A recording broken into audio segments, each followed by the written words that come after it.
নমস্কাৰ, পুনৰবাৰ স্বাগতম জনাইছোঁ মোৰ এটা নতুন ভিডিঅ'লৈ। ভিডিঅ'খন শেষলৈকে চাব, ভাল লাগিলে এটা লাইক আৰু এটা কমেণ্ট কৰি থৈ যাব নাপাহৰিব, আৰু পাৰিলে শ্বেয়াৰ কৰিব। আজি বহু দিনৰ পৰাই ছ'চিয়েল মিডিয়াত নানান ধৰণৰ ভিডিঅ' আপলোড হৈ আছে, য'ত নেকি আমাৰ অসমৰ মুখ্যমন্ত্ৰী ডাঙৰীয়াক অশ্লীল ভাষাৰে গালি দিয়া, লগতে আমাৰ ধৰ্মটোৰ ওপৰতো নানান ধৰণৰ মন্তব্য।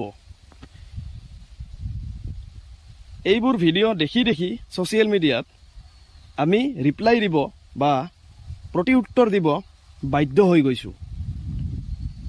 এতিয়া আমাৰ যিজন অসমৰ মুখ্যমন্ত্ৰী, সেই মুখ্যমন্ত্ৰীগৰাকীক কিছুমান সৰু ইউটিউবাৰ্ছ বা ফেচবুক ক্ৰিয়েটৰ্ছ এওঁলোকে এনেকুৱা লেতেৰা ভাষাৰে গালি পাৰে, সেই গালিবিলাক সহ্য নোহোৱা হৈ গৈছে।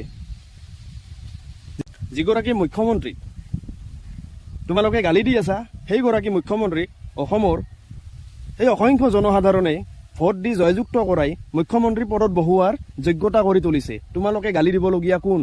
তোমালোকে নিজৰ মতামত দাঙি ধৰিছা, ভাল কথা, কিন্তু অশ্লীল ভাষাৰে তোমালোকে মতামত দাঙি ধৰিলে ইয়াত আমি সন্তুষ্ট নহ'ম। আৰু যদি জনসাধাৰণ যদি অসন্তুষ্ট হৈ ৰাজপথত নামি আহিব লগা হয়, তেনেহ'লে তোমালোকে ৰাস্তা বিচাৰি নাপাবা। মোৰ চিধা এইটো কথা। আৰু অসমৰ এগৰাকী ভাৰপ্ৰাপ্ত পদত বহি থকা মুখ্যমন্ত্ৰীক তোমালোকে কি বুলি ভাবিছা?